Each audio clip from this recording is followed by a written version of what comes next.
Bonjour à tous, bienvenue à la 7e édition de Bercy France Export, cet événement annuel que vous suivez depuis ce matin, qui est organisé par la Direction Générale du Trésor, en présence de toute la communauté export. Donc, cette année, nous nous retrouvons dans ce format un petit peu inhabituel, dématérialisé, mais que vous avez plébiscité, puisque vous êtes plus de 1000 inscrits de tout l'écosystème export, entreprises, banques, assureurs crédits, administration, établissements publics et tout notre réseau également avec nos services économiques qui participent aux nombreux rendez-vous pays. Nous vous proposons maintenant de suivre un atelier interactif autour du thème la Team France Export au service des PME pour relancer l'export. Nos exportations françaises, vous avez pu le voir avec l'exposé de notre chef économiste ce matin, ont souffert de la crise sanitaire et de la récession, surtout au premier semestre. La situation se redresse ensuite, mais ça a quand même conduit le gouvernement, au-delà des mesures générales de soutien public aux entreprises, ça l'a conduit à inclure un volet export dans le plan France Relance. Et ce sont ces mesures de soutien qui sont dédiés aux exportateurs et aux PME en premier lieu, que vont vous présenter nos deux invités. Donc Christophe Lecourtier, qui est directeur général de Business France, et Pedro Novo, qui est directeur exécutif en charge de l'export de BPI France. Tous deux sont ravis de pouvoir échanger avec vous, on vous l'a dit, ce sont des ateliers interactifs et donc de répondre à vos questions. Et donc pour cela, vous cliquez sur l'onglet Sessions et vous verrez un chat associé sur lequel vous pouvez nous transmettre des questions au fil de l'eau que nous poserons ensuite à nos invités après leur présentation. Et je vous précise aussi que la session est enregistrée, donc vous pourrez la revisionner ou la visionner pour ceux qui doivent nous quitter en route, et que nous répondrons aussi aux questions postérieurement à cet atelier si nous n'avons pas le temps de terminer. Donc pour commencer, je vous propose que nos invités nous présentent les nouveaux dispositifs de soutien à l'export des entreprises qui sont prévus par le plan France Relance et que leurs établissements, en coopération avec l'ensemble de la Team France Export, ont mis en place en un temps record. Christophe Lecourtier, je te propose de commencer. Merci beaucoup, Karine. Bonjour à tous. Je suis très heureux d'être ce matin ici à Bercy, avec toi, Karine, avec toutes les équipes du Trésor, et puis avec Pedro, parce que entre BPI, Business France et tous les autres membres de la CCI, on n'a pas ménagé notre peine depuis la rentrée de septembre pour faire connaître aux entreprises françaises plutôt de bonnes nouvelles. Et nous sommes venus aujourd'hui apporter aux exportateurs essentiellement des bonnes nouvelles. Alors, il faut commencer par le commencement. Et ce commencement, c'est effectivement un choc sans précédent qu'a connu non seulement l'économie française, mais nos exportations depuis le début de l'année, et plus particulièrement depuis le mars 2020.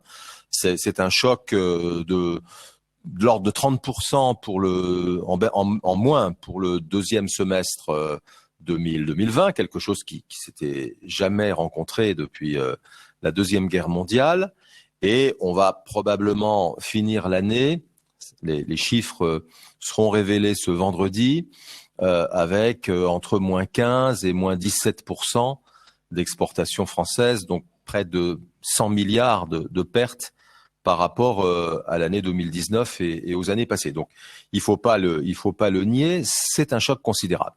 Mais la bonne nouvelle, c'est que depuis l'automne, et cette fois-ci de manière contracyclique, c'est-à-dire selon une dynamique qui n'est pas celle de l'ensemble de l'économie française, nos exportateurs, nos exportations sont repartis de l'avant.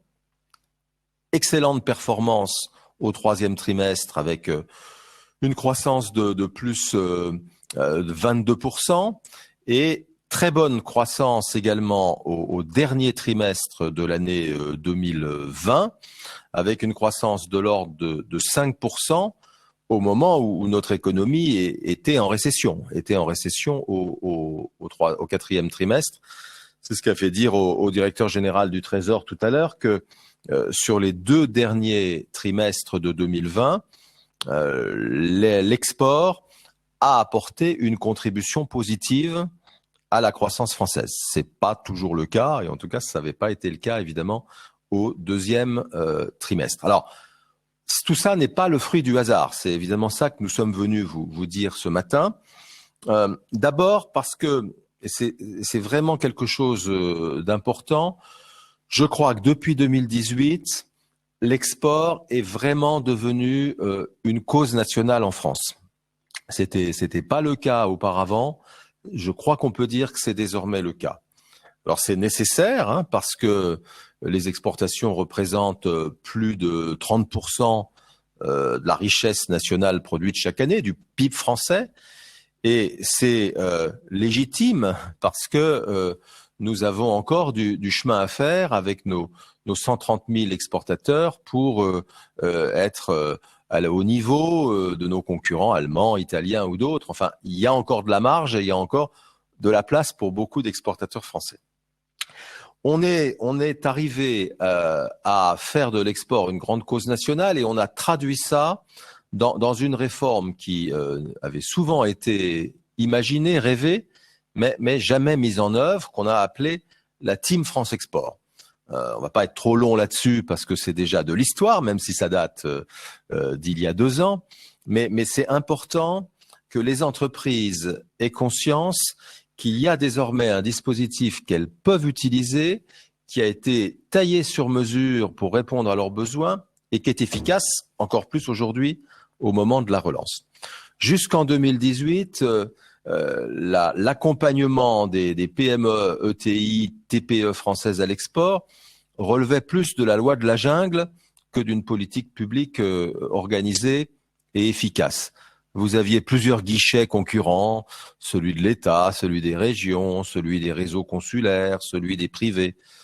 Tous tiraient des coups de pied à chaque occasion, et la plupart d'entre eux d'ailleurs en vivant d'argent public.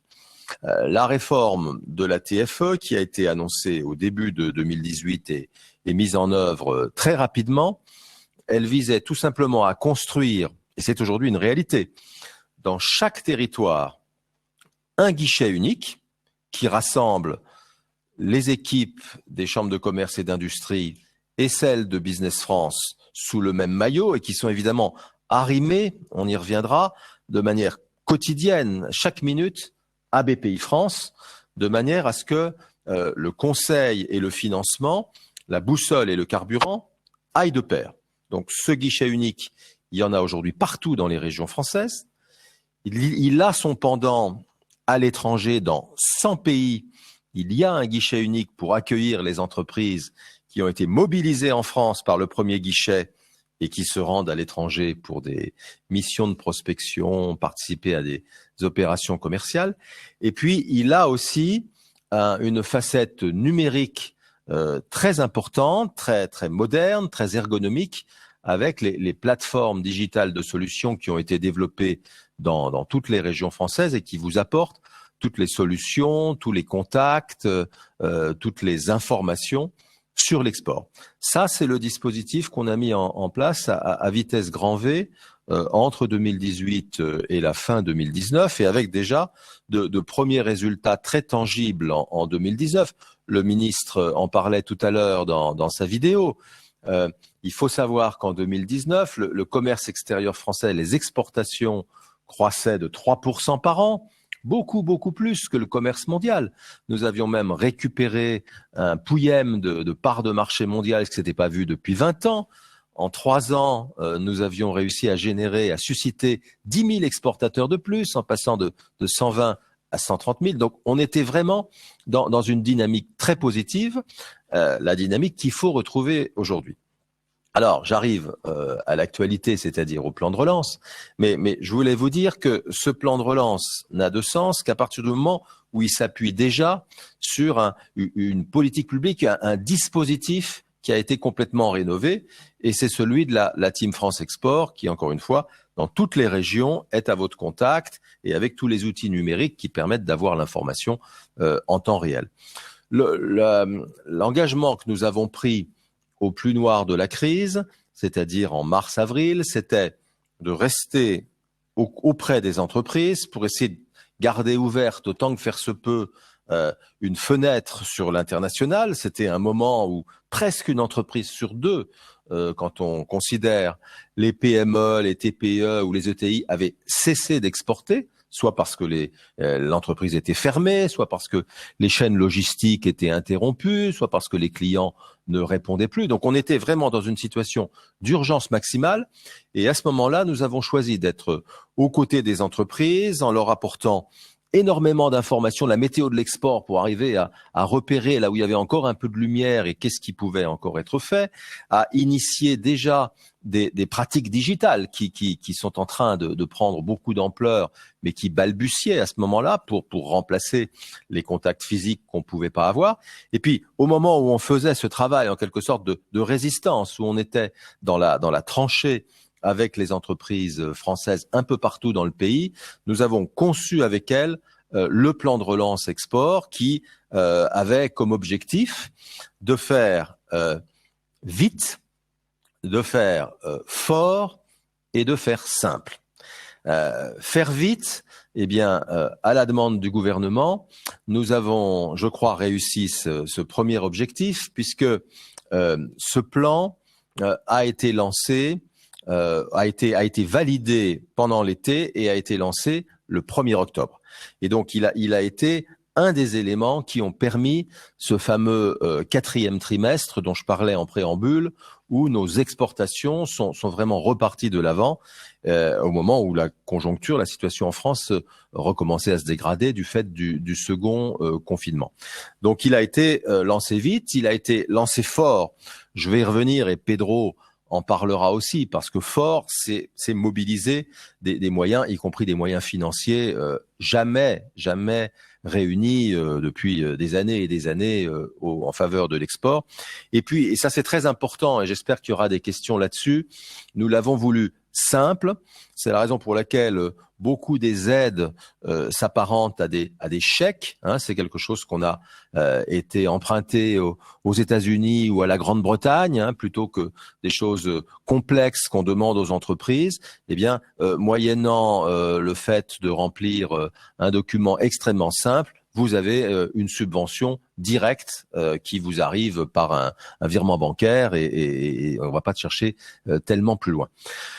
Pour parler en 3 minutes du plan de relance lui-même, nous l'avons vraiment conçu comme un plan de reconquête des parts de marché perdues durant la première partie de l'année, et reconquête parce que on est effectivement dans une guerre contre le virus, mais aussi une guerre contre la crise économique. Et quand on prévoit une opération de reconquête, il faut qu'elle soit phasée et qu'elle articule différents outils.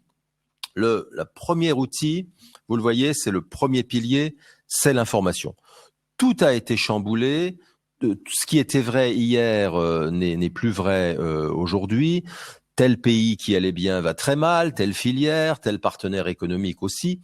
Et donc, ce que nous demandent les entreprises en premier lieu, c'est de leur apporter une information à jour, qui soit une information qui aide au passage à l'acte. Et dès la fin de cette semaine ou lundi prochain, nous mettons en œuvre sur nos plateformes régionales de solutions, ces plateformes www.teamfranceexport.fr, non seulement un fil d'information continu et sectoriel, mais une information personnalisée qui permettra à chaque entreprise qui s'inscrira de manière gratuite sur la plateforme d'indiquer quels sont les secteurs d'activité qui l'intéressent, quels sont les pays qui l'intéressent aussi par rapport à ses activités d'exportation, et elle aura tous les jours, 24 heures sur 24, une information qui lui apportera des éléments sur ce qui se passe dans ces secteurs et dans ces pays, et qui lui donnera envie de repartir à l'exportation. C'est vraiment essentiel que ce soit une information,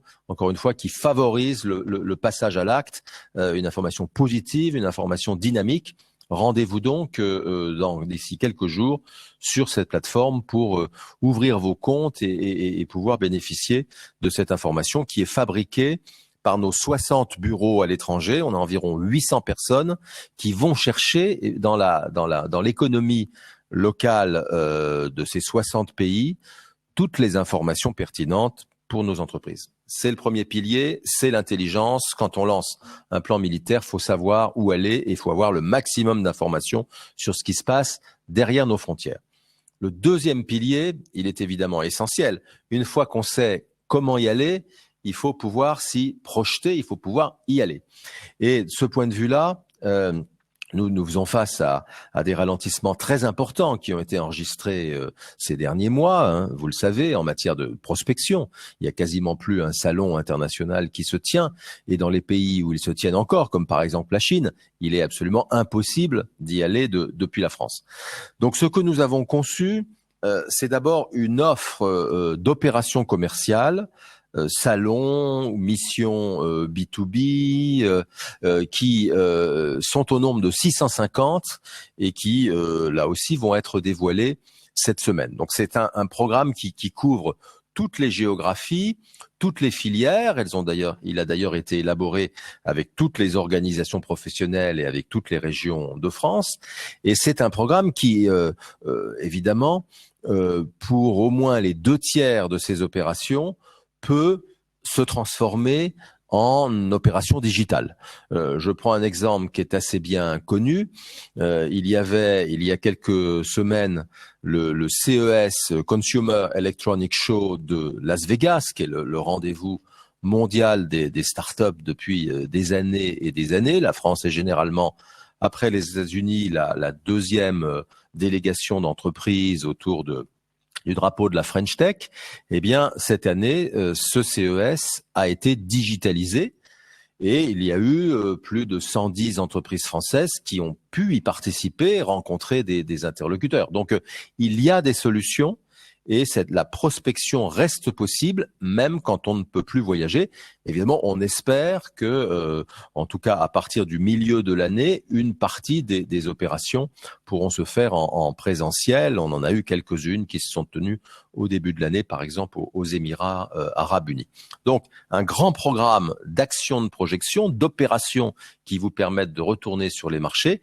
Et puis, évidemment, des solutions digitales pour pouvoir, sans quitter la France, arriver à entrer en contact avec des interlocuteurs et des clients potentiels. C'est ce que nous appelons les e-vitrines que nous lançons la semaine prochaine. Pour la première fois, nous mettons en place des sortes de salons virtuels par lesquels les entreprises françaises des secteurs de biens de consommation, pour commencer, vont pouvoir présenter leurs produits, faire en sorte de montrer ce qu'elles produisent et ce qu'elles vendent, et d'entrer en contact avec des milliers d'acheteurs, d'importateurs et de distributeurs que nos bureaux à l'étranger vont faire rentrer sur ces contacts, donc sur ces plateformes. Donc ces plateformes, ces vitrines B2B permettront à la fois aux entreprises françaises de montrer leurs produits et en même temps à des importateurs, distributeurs étrangers de s'y installer également et de venir y faire leur marché. C'est vraiment l'intention et je crois que ça complétera très largement les opérations inscrites au programme France.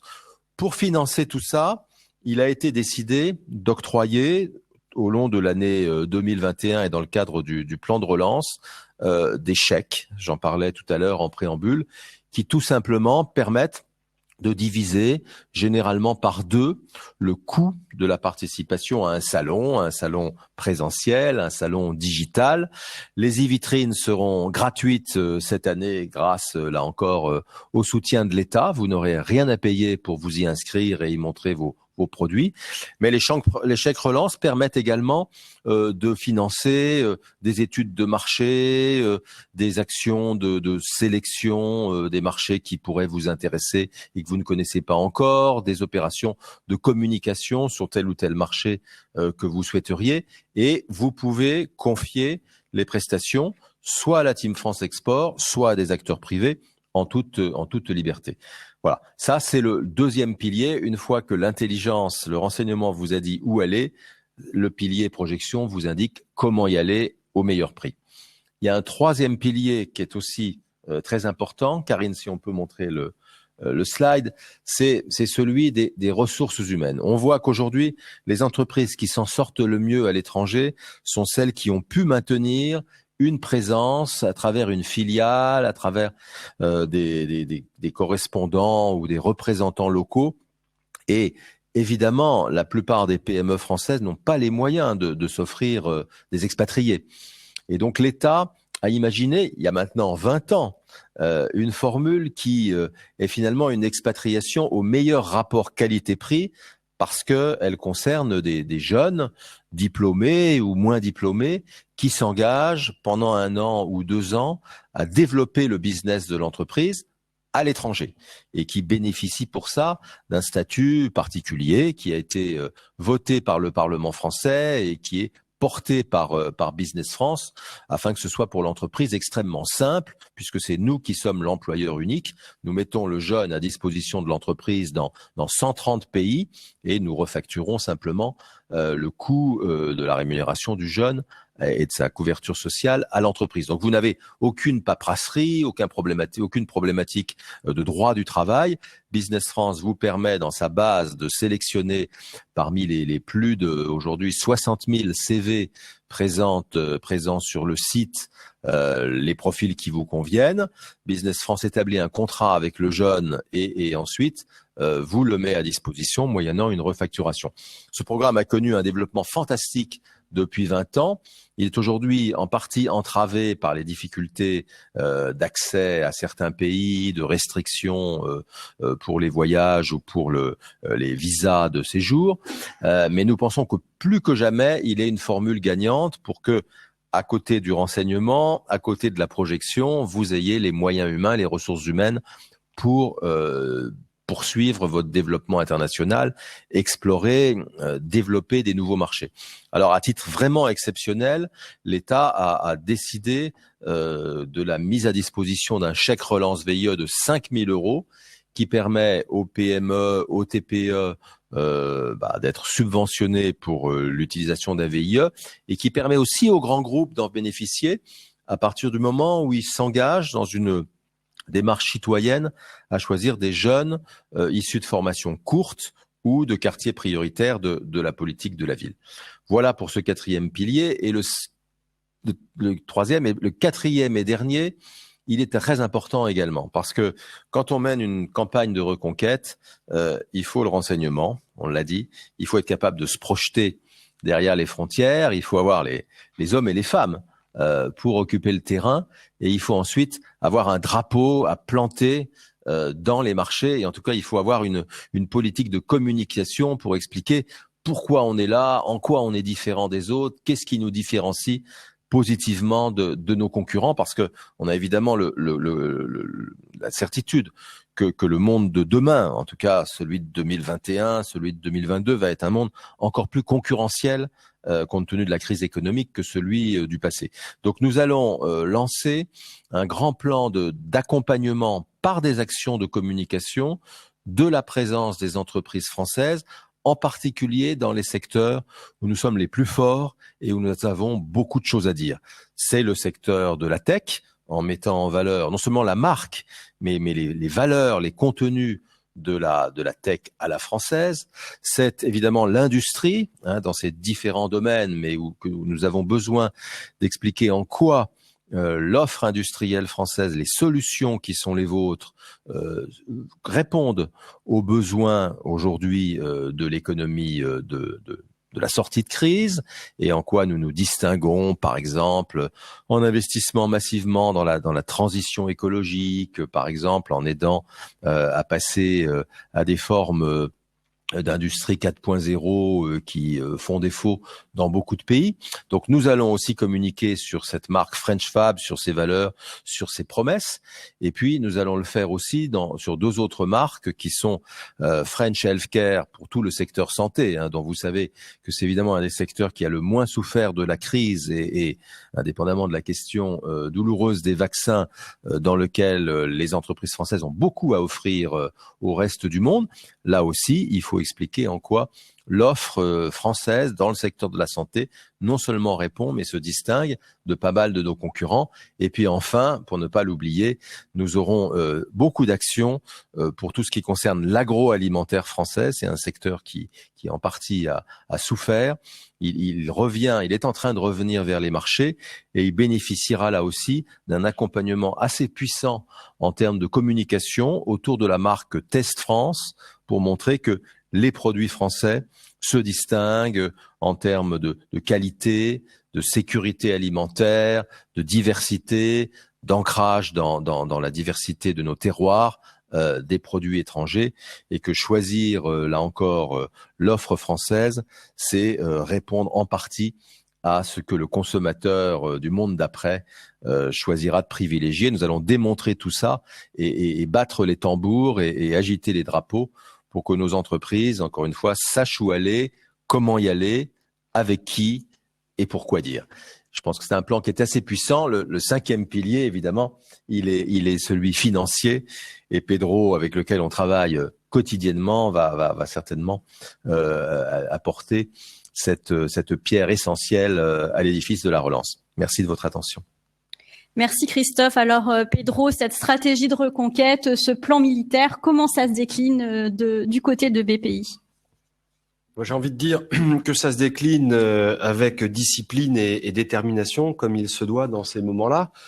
Pour rebondir sur ce qui a été dit, et avant toute chose, vous dire combien je suis heureux d'être là ce matin, dans une phase qui est une phase encore, certes, avec beaucoup d'incertitudes dans la relance de notre économie, mais pour autant qui dessine un avenir pour lequel nous sommes en train de préparer de manière puissante les différents dispositifs qui ont été cités pour aider les entreprises à y voir plus clair et à mieux se préparer à un redémarrage dans lequel l'ensemble de l'économie mondiale va faire face à une forme de nouvelle compétition, à celui qui redémarrera le plus vite. Alors, le plan de relance, vous l'aurez compris, s'agissant d'export, a été construit comme un fruit à deux morceaux. Un morceau qui est sur la compréhension des enjeux de transformation auxquels les entreprises font face, et un morceau qui est, en fonction de cet accompagnement qu'il génère, en face, les ressources de financement à mobiliser pour tenir cette promesse.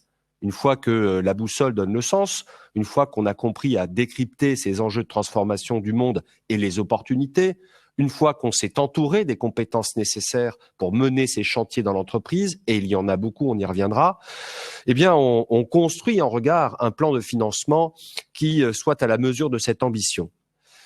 Ce qui est important de rappeler dans ce rôle de BPI France en tant qu'opérateur de l'État, tant sur les garanties publiques que sur les dispositifs de financement, c'est que le réseau en soi de BPI France a permis aux côtés et dans la Team France Export, avec les chambres de commerce, les régions et les collaborateurs de Business France, d'être en proximité dans ce moment de sidération. On a presque oublié qu'il y a quasiment un an, nous avions fait face à une vague assez redoutable où la santé physique, économique de nos entreprises était déjà profondément choquée et très inquiète de l'avenir. Un an déjà. Alors on ne s'est pas habitué à la douleur, elle reste puissante, elle reste présente. Pour autant, nous avons réussi finalement à discerner d'abord des secteurs économiques, ils ont été cités par Christophe, qui sont parfois plus frappés que d'autres, et dans ce brouhaha de difficultés, des entreprises et des secteurs qui ont continué à mener un combat très agressif sur les différents marchés. Les chiffres qui ont été présentés ce matin en témoignent. Le soutien économique aux entreprises n'a pas ralenti. Donc ce qui est important de retenir, c'est que le continuum que nous avons pu bâtir depuis des années s'est retrouvé éprouvé au bon moment et disponible au bon moment pour ces entreprises.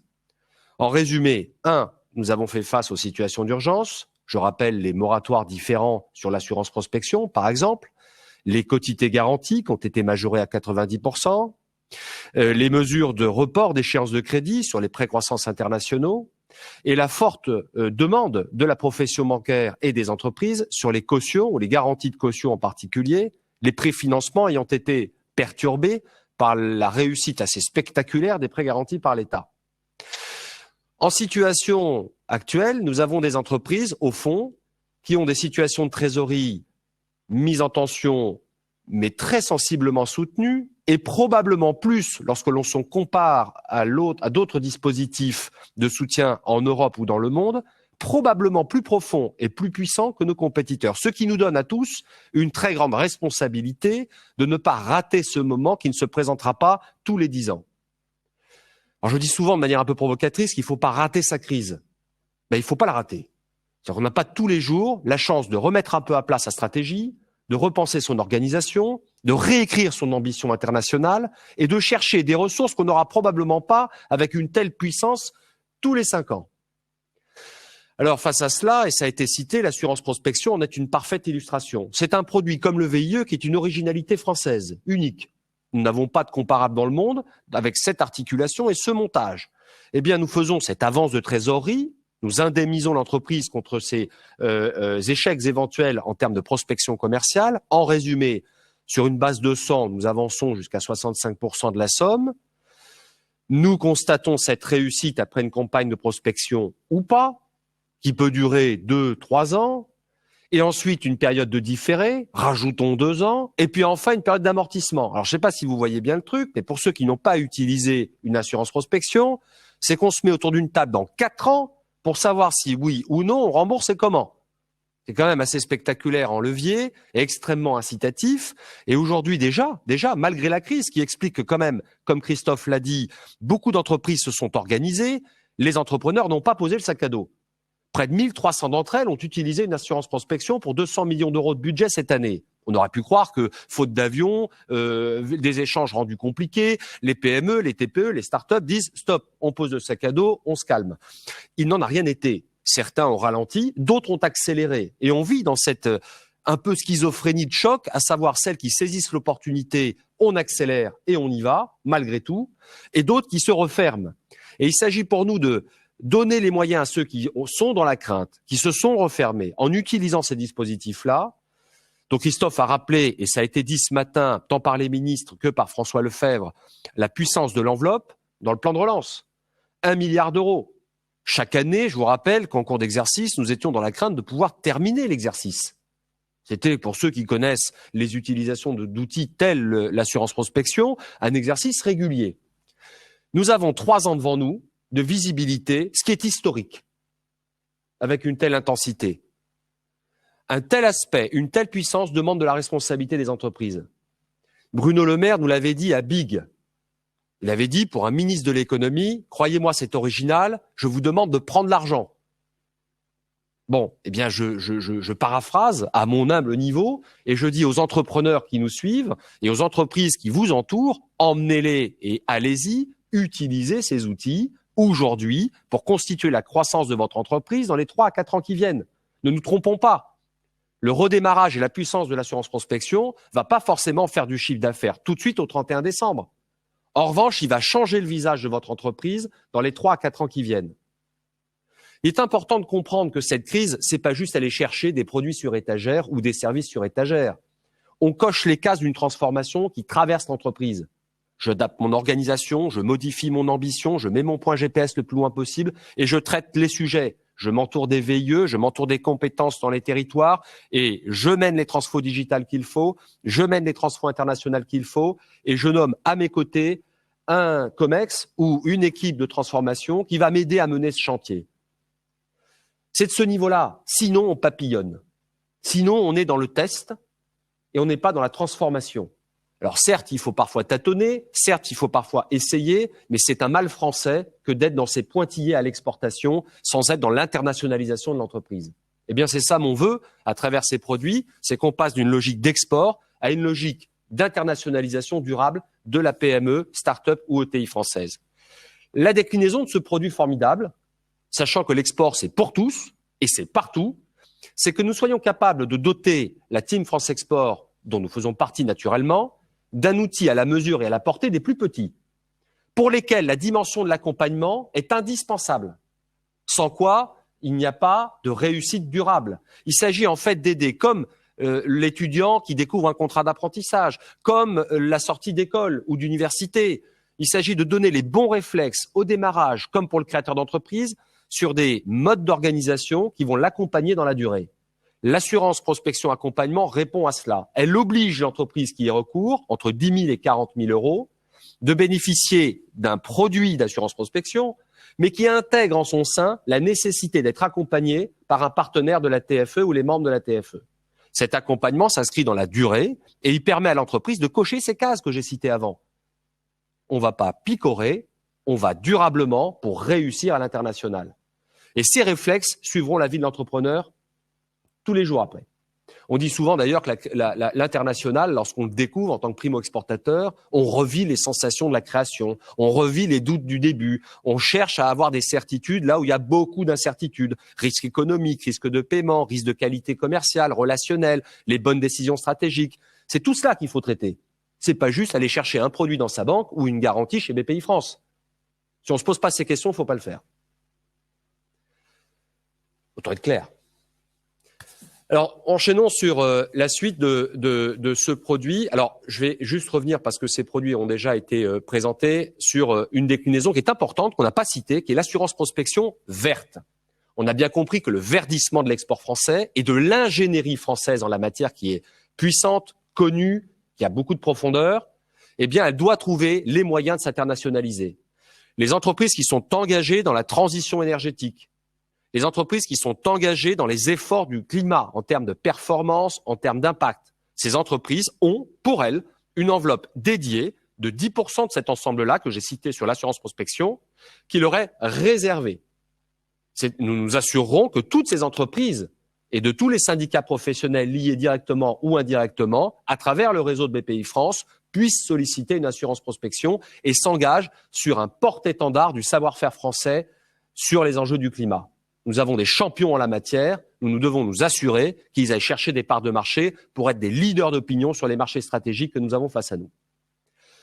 Je terminerai, parce que ça a été évoqué ce matin, que probablement dans cette ingénierie financière de prospection que vous avez citée, il est un univers dans lequel nous aurons à progresser. Vincent Marinet l'a cité, Gabriel Cumage et François Lefebvre l'ont évoqué, c'est l'articulation des outils entre le secteur privé et le secteur public. Pour ceux qui me suivent et m'entendent régulièrement, je ne cesse de le répéter. C'est pas, et la TFE en est le symbole, ce n'est pas tout le public d'un côté ou le privé de l'autre, c'est le « et ». Je crois que cette crise nous aura appris que la solidarité des dispositifs, la façon dont on monte un plan de financement, appelle à ce que les collaborateurs de BPI France, des banques commerciales qui ont fait un énorme boulot pendant la crise, et il faut le rappeler, et ainsi que les équipes qui sont impliquées dans la Team France Export, le cœur, le noyau, les chambres de commerce sous l'égide des régions avec Business France et BPI, mais également les conseillers du commerce extérieur, les OSCI, tout cet écosystème travaille main dans la main et en confiance dans l'articulation d'un plan de financement qui permet de tenir la promesse du décryptage des enjeux du monde et des opportunités qui ont été citées par Christophe.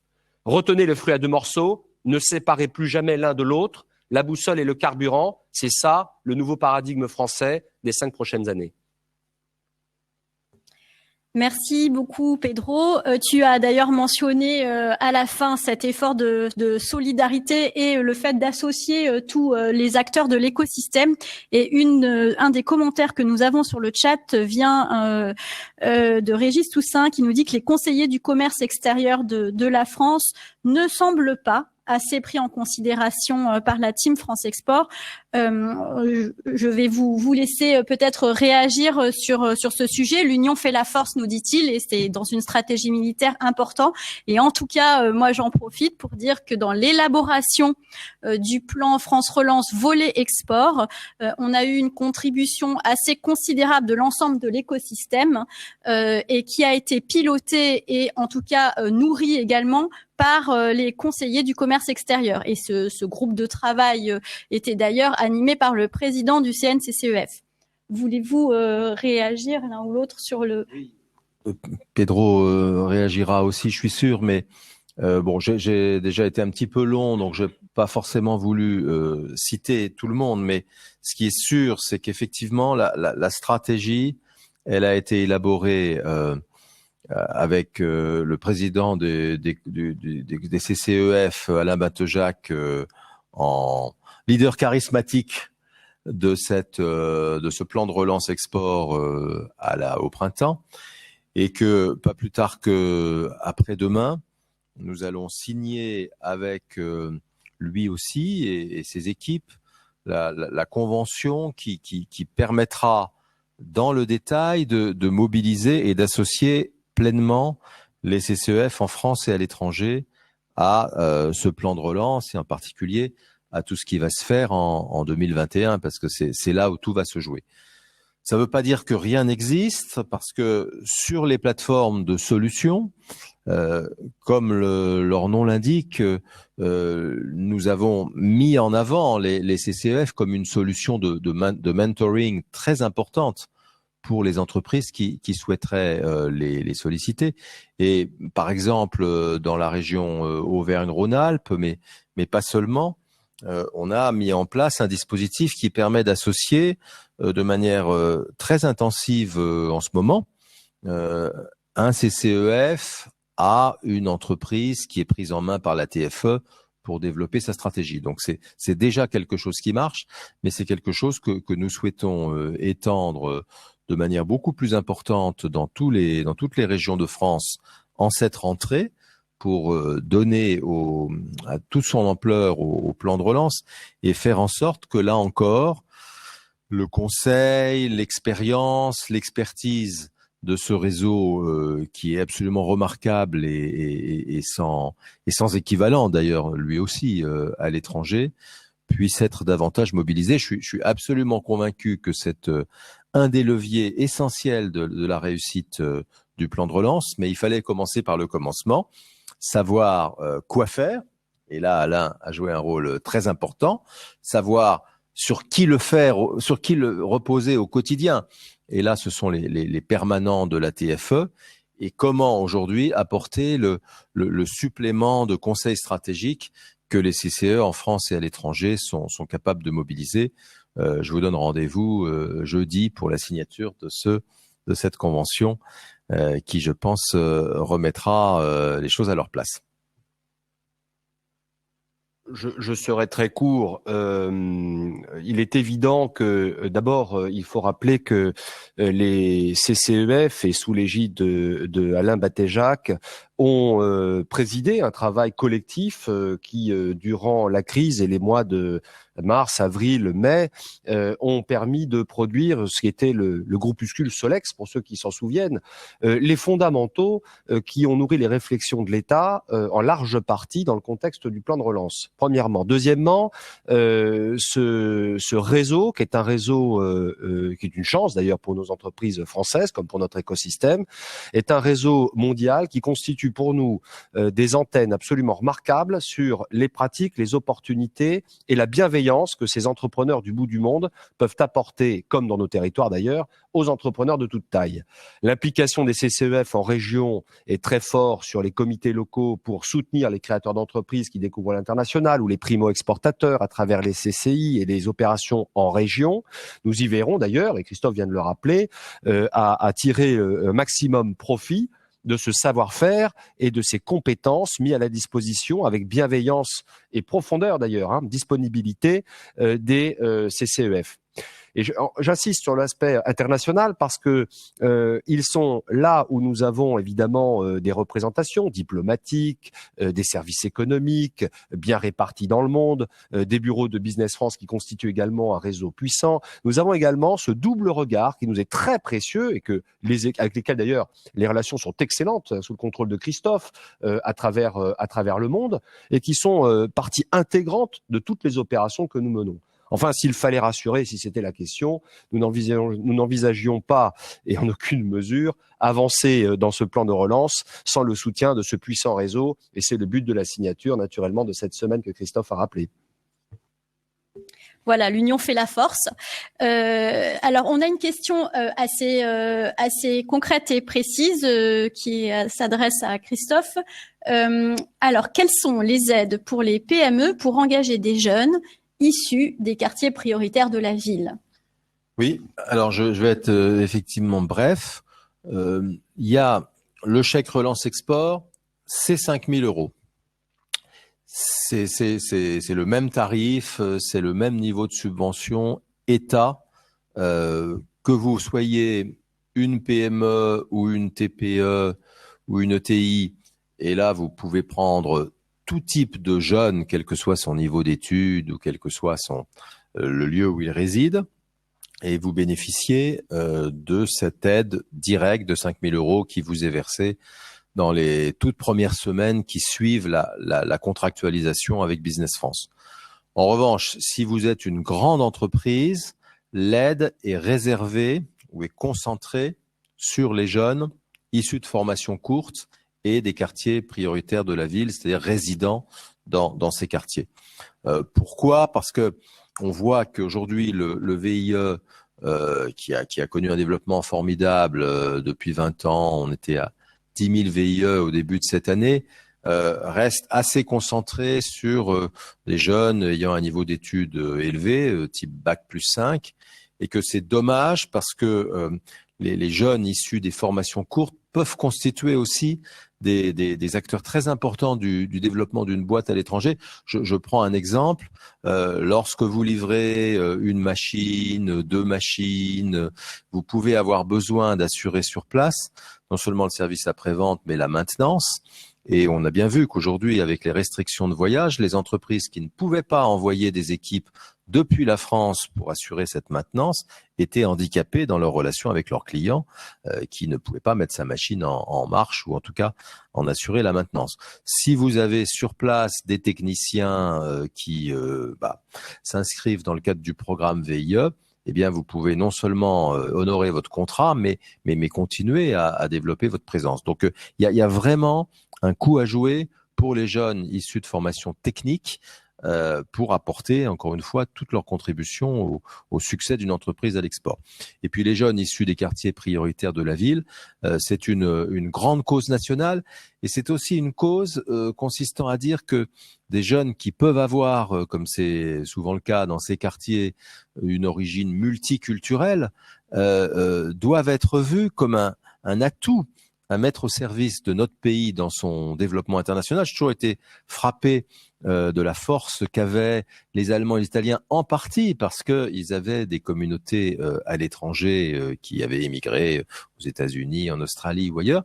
La France n'a pas connu cette même histoire humaine, mais en même temps, elle a beaucoup de gens qui peuvent avoir des atouts en termes de connaissances, de cultures différentes, de maîtrise de langue, et nous devons mettre ces atouts, les atouts de cette jeunesse, au service de notre expansion internationale. C'est vraiment une grande cause et le VIE est un très bon vecteur pour le faire. Je vais d'ailleurs parler dans quelques jours dans une réunion du Conseil présidentiel pour l'Afrique pour mobiliser en particulier les jeunes de la diaspora d'origine africaine en faveur du VIE et en faveur de cette multiculturalité économique qui doit être une arme importante dans le cadre du plan de relance. Merci Christophe. Alors, tu as mentionné l'Afrique. On a parlé de stratégie, mais on n'a pas beaucoup parlé de géographie. Je mets un peu les pieds dans le plat. Est-ce que de votre expérience, de ce que vous voyez de l'utilisation des outils, des taux de transformation, vous avez des conseils sur où nos exportateurs doivent aller dans les mois à venir ? Alors, je vois cela en 2 phases. D'abord, une réalité géographique de reprise mondiale, probablement par grandes aires et grandes régions. C'est-à-dire que les contraintes de déplacement vont sans doute influencer la dynamique économique des développements internationaux des entreprises dans leur hub, si je puis dire. Sans pour autant qu'il n'y ait pas du tout d'échange. Mais globalement, le trend va orienter assez naturellement sur ces grands hubs que sont l'Amérique, l'Asie, l'Europe. Ce qui, pendant une période de transition probable d'1 an et demi, 2 ans, avant de retrouver peut-être un flux proche des équilibres que nous connaissions avant. Mon deuxième point, mais je laisserai également compléter Christophe, c'est que la dynamique de reprise de la zone Asie est très forte. Donc beaucoup d'entreprises sont aujourd'hui en observation très active sur les opportunités à saisir, tant en Chine que dans l'ASEAN, au regard d'un marché qui, pour le moment, sort globalement plutôt grandi de la situation et dans des équilibres relationnels avec les États-Unis d'Amérique, qui ont été cités ce matin en termes de conflits commerciaux, ouvre à grands bras à l'Europe des opportunités d'investissement. J'en terminerai sur un dernier marché qui a été cité, qui est l'Afrique. Alors aujourd'hui, l'Afrique, à l'évidence, n'est pas au poids économique que le continent pourrait représenter nos entreprises dans l'ensemble de nos produits. Si on regarde le poids économique que représente la région Afrique sur l'utilisation de l'assurance prospection, de la garantie de projets internationaux ou de l'assurance crédit, nous sommes globalement entre 3, 5, 6% de la production globale de ces produits-là. C'est très en dessous des enjeux stratégiques qui sont les nôtres. Les enjeux liés au climat, au risque climatique et au déplacement de population qui en sont la conséquence, les enjeux liés aux opportunités de développement infrastructurel et des besoins qui sont immenses à l'échelle du continent et qui sont en face de nous. Il faut quand même le rappeler, c'est que pour plein de raisons, bonnes ou mauvaises, le continent est là face à nous avec des opportunités de coopération selon des modèles. La diaspora y jouera d'ailleurs un rôle essentiel dans notre stratégie des prochaines années, mais un équilibre nouveau à écrire. Et de manière assez déformante, au passage, si la relation de la France aux souverains est plutôt connue, historique, bonne, nous avons d'ailleurs de grands encours, tant en assurance crédit qu'en crédit export. Je rappelle que dans l'activité de BPI France Financement, l'Afrique représente 70% de l'activité. C'est colossal, c'est inversement proportionnel aux autres outils de prospection. En revanche, il est une frontière qui a été très peu franchie et pour laquelle l'écosystème de l'export français, public et privé, doit travailler. Ça fait partie de notre stratégie, c'est l'écosystème privé. Nous n'avons encore qu'une mauvaise connaissance, pas assez précise, pas assez intrusive, pas assez opportuniste de la relation entre l'écosystème entrepreneurial privé africain et le monde entrepreneurial français. Ça, c'est sans doute dans les opérations que nous mènerons autour de notre stratégie Afrique, construite avec la TFE et avec Christophe, dans les prochaines semaines et les prochains mois, une de nos priorités, avec les accélérateurs, avec les opérations de mission digitales et physiques, avec les sommets que nous préparons à Montpellier à début juillet, qui sont autant de résonances avec Big, notamment au mois d'octobre, avec Ambition Africa, autant de résonances que nous donnerons à l'enjeu de la relation du secteur privé français et africain. Oui, je vais tout à fait abonder dans le sens de ce qu'a dit Pedro. Ces 6 derniers mois, on a vraiment le sentiment que les entreprises françaises, enfin en tout cas les PME, ETI et TPE, ont redécouvert l'Europe. L'essentiel des flux dont je parlais en préambule, là, les augmentations assez fortes d'export au troisième trimestre et au quatrième, ont été beaucoup dirigés vers l'Europe pour des raisons assez évidentes, hein, la proximité, la facilité, y compris la possibilité de se déplacer dans la majorité des pays d'Europe jusqu'à ces dernières semaines. Ensuite, les plans de relance en Europe, hein, qui ont quand même permis de maintenir un niveau d'activité assez important, hein. Je pense en particulier à l'Allemagne et à tous les pays autour, Suisse, Pays-Bas, Belgique. Et puis, évidemment, la deuxième frontière, Pedro l'a dit, ce sont les grandes économies asiatiques et les États-Unis, avec le défi considérable, mais qu'on est en train de relever, y compris à travers les mesures que j'ai décrites du plan de relance, le défi qui est qu'on ne peut pas y aller. On ne peut pas aller en Chine, quasi impossible, on ne peut pas aller aux États-Unis, on ne peut pas aller en Asie du Sud-Est, et pourtant, il y a du business à faire et il y a du business qui se fait. Aux États-Unis, on est vraiment frappé par la manière dont la digitalisation s'est mise en place et le business qu'on arrive à générer aujourd'hui sans prendre l'avion. Il est vrai que pour les Américains, évidemment, le digital, c'est en partie inventé là-bas et qu'ils ont très vite, dans les attitudes de consommation comme dans le B2B, basculé dans ces modalités de relations et de négociation même.